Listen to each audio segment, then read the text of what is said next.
খুব খেয়াল করে একটা ঘটনা শুনেন, খেয়াল আছে তো আপনাদের? একবার 3 ভাই পারিবারিক বৈঠকে বসেছে। কয় ভাই? বড় ভাই বলতেছে ছোট 2 ভাইকে, মেজো ভাই ছোট ভাই, শোনো আমাদের আব্বা আম্মাকে চলো আমরা 3 ভাই মিলে ভাগ করে খাওয়াই। আমি 10 দিন, তুমি 10 দিন, তুমি 10 দিন, তাহলে 3 10 30 দিন, মানে 10 দিন আব্বা আম্মার খাওয়া দাওয়া দেখাশোনা ভরণ পোষণ সব আমি করব, 10 দিন তুমি, 10 দিন তুমি।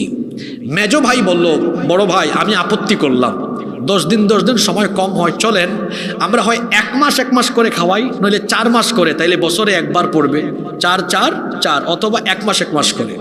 ছোট ভাই শুনে বলল দেখেন বড় ভাই মেজো ভাই আপনার রাগ কইরেন না, আমি তো আপনাদের ছোট, এক কাজ করেন আব্বা আম্মাকে এভাবে 10 দিন 1 মাস বা 4 মাস করে ভাগাভাগি না কইরা আপনারা এক কাজ করেন, আব্বা আম্মা দুজনকেই আমার কাছে সারা জীবনের জন্য দিয়ে দেন।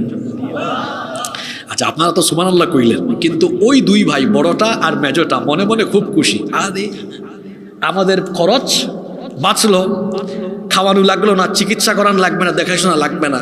এখন বড় 2 ভাই কায়দা করে বলে দেখ তুই আমাদের ছোট, বড় ভাইয়ের কাছে দাবি করছস, আমরা কি এটা ফালাইতে পারি?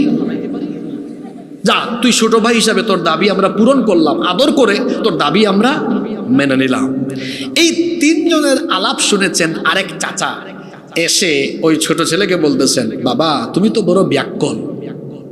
এখন ছোট ছেলে বলতে চায় চাচা আপনি আমাকে ব্যাককল বললেন কেন? ব্যাককল বলবো না, তোমার 2 ভাই দায়িত্ব নিতে চাইলো, তুমি তাদেরকে দায়িত্ব না দিয়ে একাই নিয়ে ফেললা, এখন তো তোমার খরচ বাড়লো, তোমার তো বেশি বেশি টাকা খরচ হবে, তুমি ব্যাককল না? তখন ছোট ছেলে বলল চাচা রাগ কইরেন না, আপনি বাপের সমান মানুষ, আপনিও ব্যাককল, আমার 2 ভাইও ব্যাককল। চাচা বলতেছে হ্যাঁ তুমি আমাকে ব্যাককল বললা কেন? এই ছোট ছেলে বলতেছে আমার 2 ভাই ব্যাককল, আপনিও ব্যাককল, এটা এজন্য বলেছি আমার আব্বা আম্মার জন্য খরচ করলে আমার কমবে না, আমি জানি আমার আব্বা আম্মার পেছনে আমি যদি খরচ করি তারা যদি দোয়া নাও করে, কিন্তু তাদের মন যদি আমার উপর সন্তুষ্ট থাকে সম্পদ কি আর কমবে, আমি ভালো করেই জানি গোটা দুনিয়ার সম্পদ আল্লাহ আমার পায়ের তলায় ফেলায় দিবেন। কি বুঝলেন ঘটনা থেকে? বুদ্ধিমান সন্তান কখনো তার পিতামাতাকে ভাগ করে না। আমাদের গ্রামগুলোতে অনেক পরিবার আছে 3 ভাই 4 ভাই ভাগ করে খাওয়ায়, আরে আপনি তো এমন সন্তান হবেন কিসের ভাগ করবেন, চিরজীবন মা বাবার খেদমত করবেন।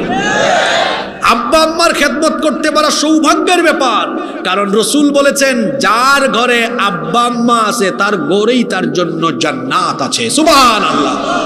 তা আমার আব্বা আম্মা বেঁচে থাকা মানে সবচেয়ে বড় কথা কি জানেন?